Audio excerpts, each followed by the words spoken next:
Esta entrevista es meramente informativa para hacer que las y los ciudadanos del estado de Guanajuato conozcan los perfiles de los candidatos por los que van a votar en esta elección del 1 de junio. El día de hoy estamos con uno de ellos y vamos a empezar para conocerlo. Ping Pong. con. Jesús García Márquez, candidato a juez penal aquí en el estado de Guanajuato. Gracias, candidato. Te voy a hacer unas preguntas meramente informativas, que la ciudadanía te conozca, cosas totalmente de ti. ¿De dónde eres originaria? De Lagos de Moreno y me vine a estudiar acá a la universidad y viví en León. ¿A qué te dedicas y desde hace cuánto?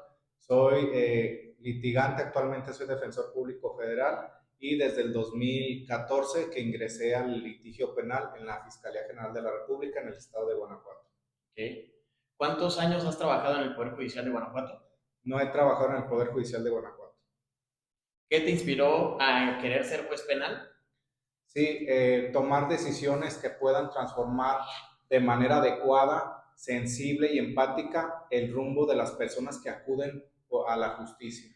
Gracias. Si hubieras participado en alguno de los hechos históricos que transformaron a México, ¿en cuál hubiera sido? En las leyes de reforma de Benito Juárez. ¿Sí? ¿Tienes algún talento o hobby? Me gusta escribir y soy bueno reteniendo información. Okay. ¿Cuál es el secreto de los jueces? Tal vez que en las audiencias luego les preguntan a sus auxiliares mediante las laptops cómo pueden buscar un criterio, cómo perfeccionar su resolución. Ok. Si tuvieras que tatuarte un principio de derecho en latín, ¿cuál sería? Justicia, aunque se caiga el cielo, nada más que... Ok, sí, te lo tatuaría, Sí, sí. Película o serie que aparezcan jueces, ¿cuál es tu favorita? sí, la película de La raíz del miedo es mi favorita. Ok, habrá que conocerla, no la he visto, habrá Sí. que conocerla. ¿Tienes algún libro favorito? Sí, el de Cómo pensar como Sherlock Holmes de María Konikova. Ok. ¿Team frío o team calor? Team Frío. Frío, yo también. ¿Lugar favorito de Guanajuato? Sin duda el centro de San Miguel de Allende, ahí viví 2 años. Ok, muy bonito. ¿Momento más emocionante de tu carrera hasta el momento? Una sentencia condenatoria cuando era Ministerio Público de un feminicidio de una niña que sus papás la mutilaban. Ese asunto venía de una reposición, se había dictado absolutoria porque no había ido la familia. Se repone el juicio por una falla procesal que no había notificado bien a la víctima, se logra encontrar la familia y afortunadamente fue una sentencia condenatoria para esa niña. Ok, fuerte ese asunto, fuerte ese No, asunto. Terminamos con la primera parte, vamos a la segunda sección.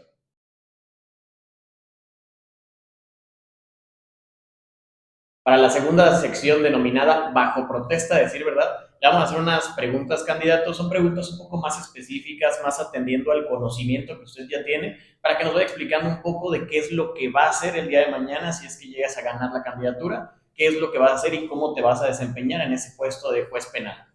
En la primera pregunta tenemos, ¿qué lo motivó a especializarse en materia penal? sí, yo primero estudié la carrera de criminología, entonces cuando fue la reforma de los juicios orales, me llamó la atención cómo los abogados podían participar para acercar más la justicia ante los tribunales, que era más transparente. Entonces, cuando vi esos ejercicios, vi que eso era el sistema acusatorio, me interesó yo dedicarme al derecho penal. Ok, o sea, ahí tomaste la decisión de estudiar ya la parte del derecho y especializarte en esa rama, vamos. Sí, de criminología decidí también estudiar derecho. Ok. Aparte se complementa muchísimo, ¿no? La carrera de criminología con derecho van de la mano completamente. Sí, totalmente, sí, tienen mucha relación. Mucha relación. Gracias.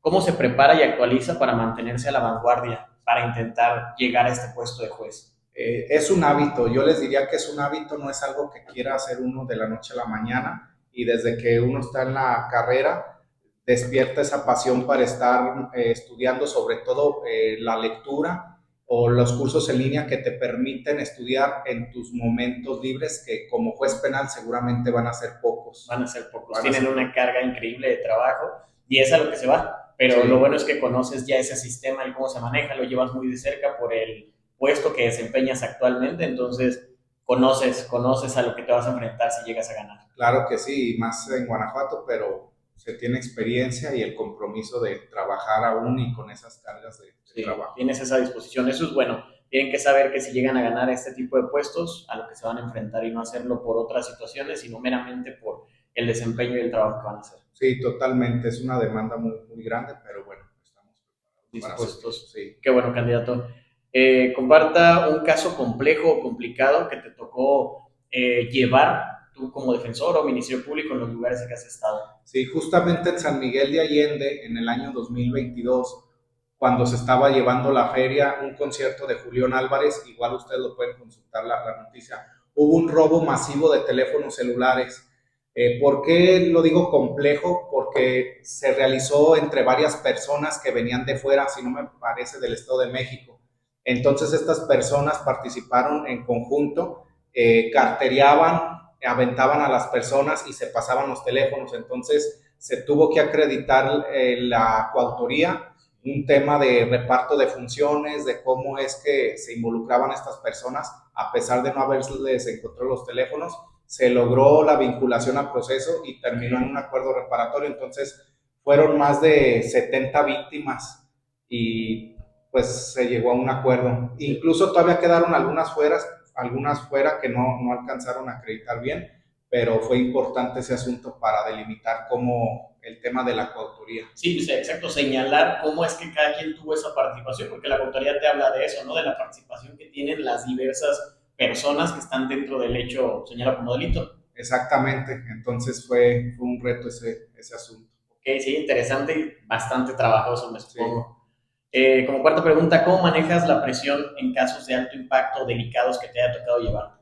Pues prácticamente concentrándose en el asunto, no distrayéndose con lo que se diga afuera, y eso habla del compromiso que tú tienes con el asunto, que no te interese lo que vayan a decir o lo que te pueda llegar a pasar, sino tú dedicarte al servicio, ¿no? A sacar el resultado. Como pregunta 5, candidato, ¿cómo vamos o cómo va usted a garantizar el principio de presunción de inocencia ya actuando como juez? Sí, lo importante es que las personas vean de dónde viene la resolución y eso nos lo da la prueba. La prueba que presenten las partes y los argumentos que justifiquen la resolución en un sentido o en otro es vital. Yo me he especializado en temas de la prueba, incluso he escrito sobre la prueba, y eso le va a dar a la persona que sepa por qué la decisión se tomó en su perjuicio o por qué se tomó en su beneficio.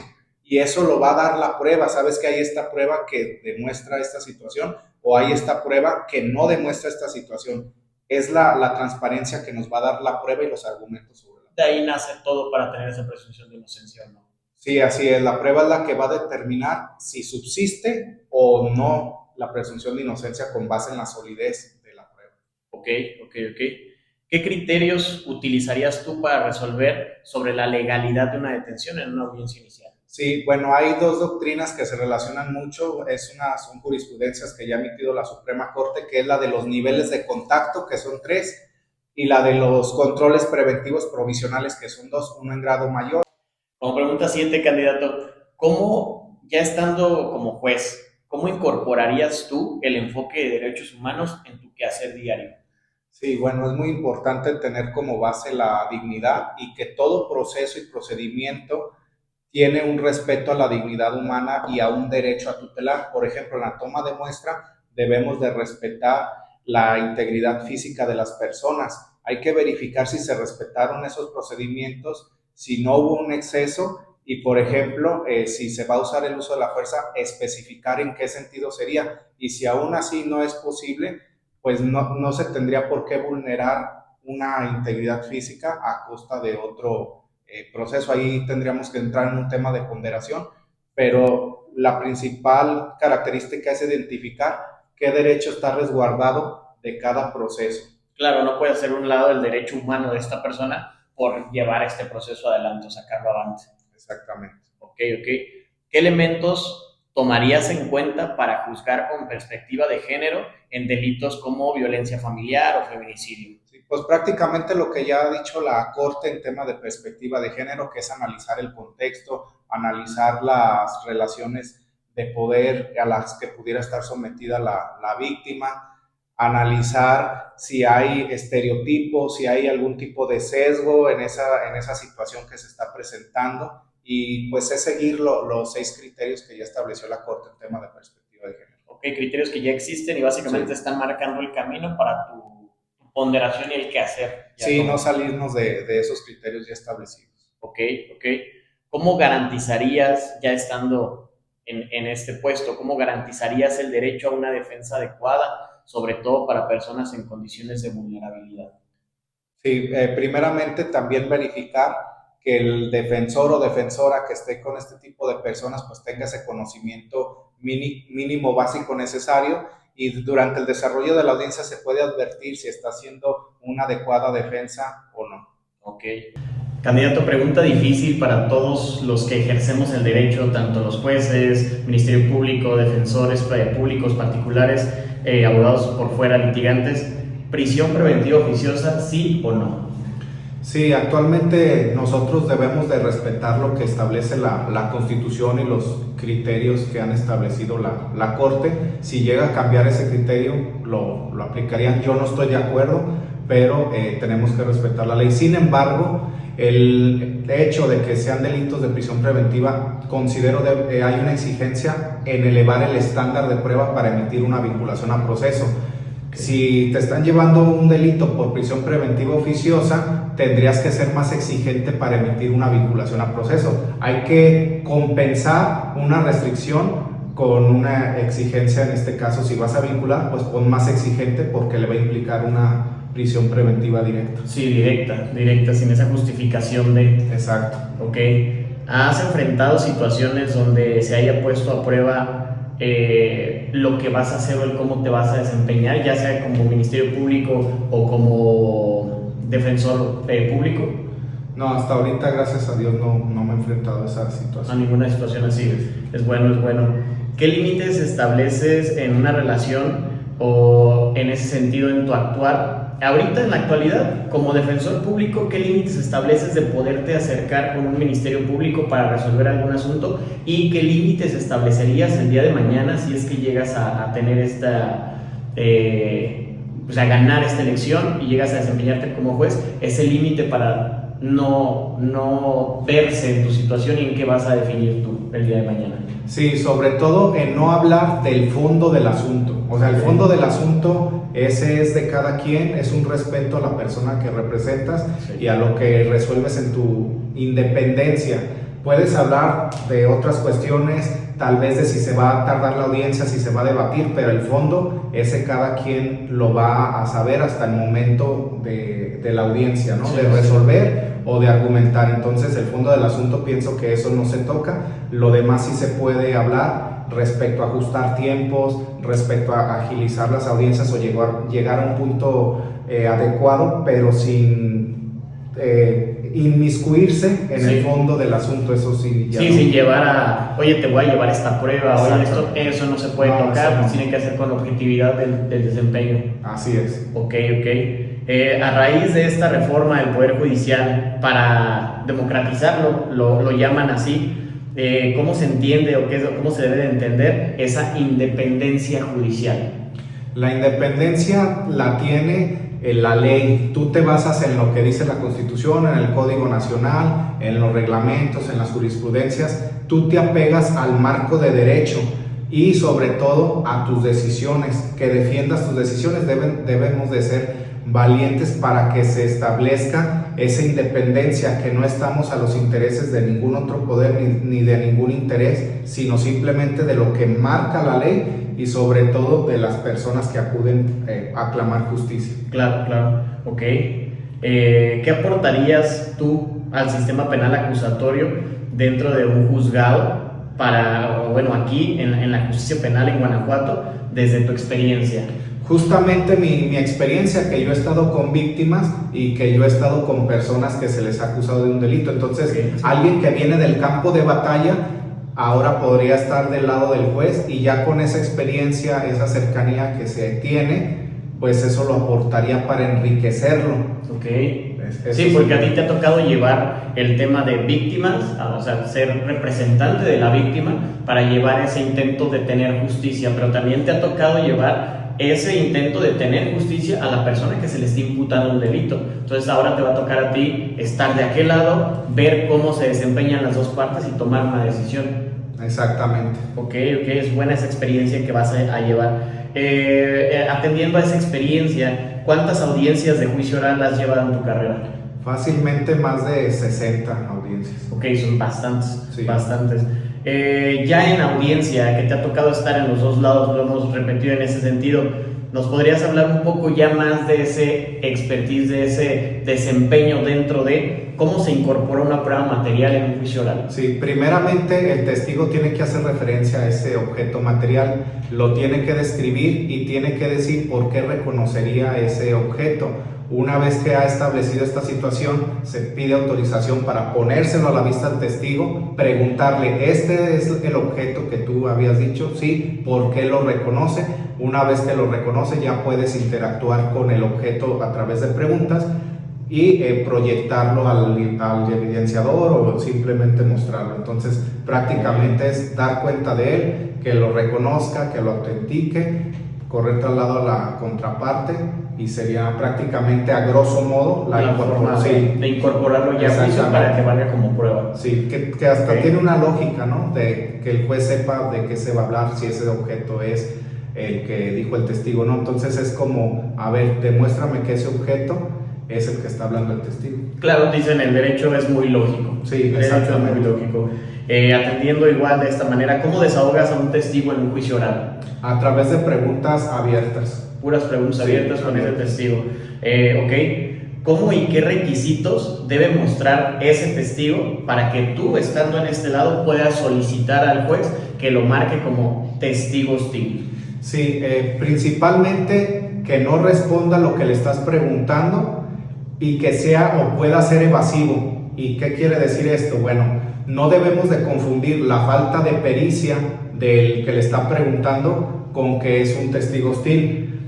Si tú le preguntas sobre un punto y esta persona no te contesta lo que tú le preguntaste de manera reiterada, que tú puedas decir objetivamente, está siendo evasivo, no me está respondiendo, es la base para solicitar tratarlo como hostil. Pero si tú le preguntas y él no te contesta lo que tú quieres que te diga, porque no se lo sabes preguntar, ahí es diferente. Entonces hay que distinguir cuando no te contesta lo que tú quieres, lo evade, y cuando no te contesta porque tú no lo sabes preguntar. No sabes llevarlo así. Exactamente. Y de hecho te va a tocar ahora verlo de aquel lado, ¿no? Decir, sí, este no está sabiendo, este abogado no sabe preguntar, es por eso que no llega a donde quiere. O este testigo se está portando así de es. Ok. Tercera parte o tercera sección de esta buena entrevista con nuestro candidato Jesús. Hablar de propuestas, candidato, hablar de propuestas. Vienen unas preguntitas bases que te voy a realizar por ahí. Para reinventar el actuar del Poder Judicial Federal y su relación con los otros poderes, pero sobre todo con la gente, el pueblo, ¿qué es lo que Jesús García propone? Prácticamente pues la función jurisdiccional es respetar lo que ya se establecía, pero un trato más digno a las personas, eso de hacerlas esperar, o eso de luego no dar el uso de la voz, o de un juez que luego quiere regañar a las partes, eso no. Entonces ser un juez más respetuoso, explicar más las sentencias de manera más clara, las resoluciones, sería el tema de mejora, pero sobre todo pues la experiencia que uno trae y el conocimiento sobre prueba. Claro. Ok, las siguientes preguntas son preguntas muy específicas. Me gustaría, si es que nos puedes contestar con un sí o con un no, candidato, en estas siguientes. ¿Has seguido tú siempre la ley para poderte desempeñar ahora como defensor público? Sí. Okay. ¿Has recibido tú alguna vez alguna presión externa para poder llevar diferente, hacer bien o no tu trabajo como defensor público? No. ¿Crees tú que todos los ciudadanos, sin importar posición social, deben recibir el mismo trato ante la ley? Totalmente. Definitivo, qué bueno. ¿Consideras tú que tienes la experiencia suficiente para desempeñarte por el cargo de juez penal por el que vas? Claro que sí. Ok. ¿Estás tú comprometido a actuar con honestidad y sin corrupción si es que llegas al cargo? Siempre. Gracias. Y por último, candidato, si gustas dar algún mensaje a las y los guanajuatenses del por qué votar por ti, de esa expertise que tienes, ya que ahora nos vas a representar tú en el hecho de llevar justicia imparcial a todos los ciudadanos. Sí, si quieren un cambio de una persona que conozca lo que viven las personas que las han acusado y las víctimas que han aclamado la justicia, voten por mí, Jesús García Márquez, soy el número 7 en la boleta. cuento con esa experiencia en el campo para poder de afuera llegar a sumar y transformar al Poder Judicial. Candidato, gracias. Gracias a ti, muchas gracias.